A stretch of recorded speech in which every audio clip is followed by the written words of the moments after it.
because it has bothered my mind for more than 12 years. 12 years because my first interaction with vernacular radio was when I jumped ship out of KTN to actually go and start one, a vernacular station. And so one of the things that I asked myself as I was going out to start this vernacular station, of course in my community, for my community, but most of all for myself, is why was I starting this station? And one of the things that had troubled me in my daily workings as a professional and as a journalist was the depression that I experienced every time I went up country to visit my mother, my grandmother, and our neighbors. These people were deeply uninformed. Deeply uninformed. I would tell them something that's very ordinary in Nairobi, or which I assume most Kenyans knew, and I would realize they have no idea, no clue. And so I thought I cannot belong to a community or a village which is highly uninformed. So for me, find the solution quickly. I guess that is now the entrepreneur in me. Find the solution quickly, establish a station, speak to them in their local language, and bring these issues to them in the local language. A few years into this station, I realized I had lost ownership, if you like. Quote unquote, I had lost ownership. I had my objectives, I had the reason why this station existed. But then I realized the people that we were broadcasting to had their own agenda of why they were happy to have one. It didn't matter who it belonged to. It was theirs. And they wanted to use it for their objective. And so it was a very disheartening realization because they had a certain agenda that they wanted to drive through the media waves. Be that as it may, there were nice things that we wanted to do with this station. And yes, we talked about ourselves as a community. And yes, we talked about others. But we always put ourselves first in this station. Now, coming from that kind of a background, there are many stations that have been set up because that happened way back in 2004. Since 2004 and now, there's been a whole mushrooming of vernacular stations. These vernacular stations, each one of them starts with a different objective. Probably the entrepreneur wants to make money. Maybe the people who get employed in them want to disseminate information. Others are just looking for a job. Others, this is airtime. There's no content to fill it, so let's find something. Let's keep the people entertained. Now, apart from being a media practitioner, one thing that Makori did not know is that I have gone into academia and I am teaching communication at a university close by you. And it has just, it's one of those places where you realize that when the media came into the African continent, it was not your regular way of communicating, of disseminating information. First on the Africans list was, this is a source of entertainment, to keep me entertained, and then information and others. That hasn't changed much. And believe you me, anybody who is sitting here who is in an FM station, calculate for yourself how much content is entertainment, how much is important information, how much is even useful that makes you think as a citizen. 3/4 of the time they'll make you think, but they'll make you think on what I would call the frivolous issues. You know, is it right to have mpango wa kando? And we will spend a whole week discussing that.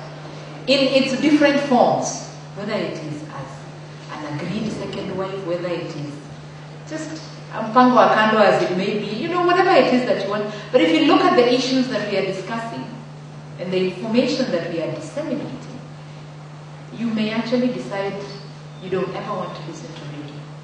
You will be very selective on which stations you will listen to, sometimes even when you will listen to them. Now, be that as it may, what do? We are a country. We have what Makori has called a crisis of citizenship. Am I my tribe first and then a Kenyan? Am I a Kenyan first and then my tribe? What benefits do I have if I start off with being my tribe? Maybe you've never thought about it, but we think about it now. And we say, that's the content that we are demanding as the audience from the vernacular stations. What is it that we, the ex-tribe, pride ourselves in? And we want to shout about it from the rooftops. There's actually nothing wrong with that. But we must also beware that our next door neighbors also want to shout about theirs from the rooftops. Now, can we find that cohesion that we are desperate for? And why is it that it becomes such a big issue? Macaulay is trying to say when it comes to elections. I will tell you, and it is a fact, that ethnic relations in this country are generally cordial. If you just turn to the guy next to you, he's likely not to be from your tribe. Are you guys fighting? You're not fighting. Are you abusing each other? No. Okay, maybe you're afraid of hate speech. You might just be arrested. But nonetheless, you really have nothing against them. Or do you?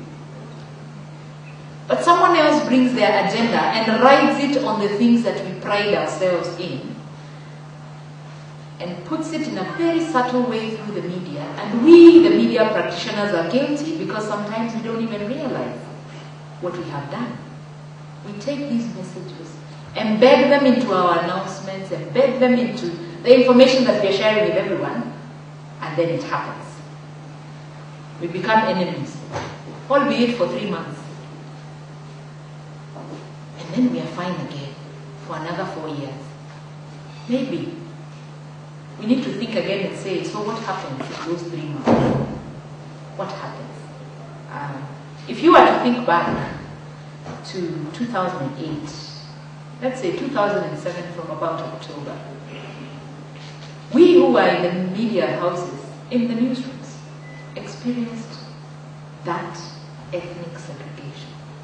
We actually had those ethnic sentiments burning very deep in our hearts as journalists. And believe you me, professionalism was being sacrificed. I decided I could not go to a press conference of a person who I consider from an ex-tribe and therefore ex-party, which my tribe does not support. Reporters may admit to that, but very few. Editors will tell you the kind of struggles they had in their own newsrooms. This is a professional space. Why is tribalism coming in? And believe you me, it was not only in the vernacular stations, it was also happening in the so-called media, mainstream media. And because of that, the media practitioners started thinking, how else do we unpack this? And tell this person, when you walk through that door, you are simply a Kenyan.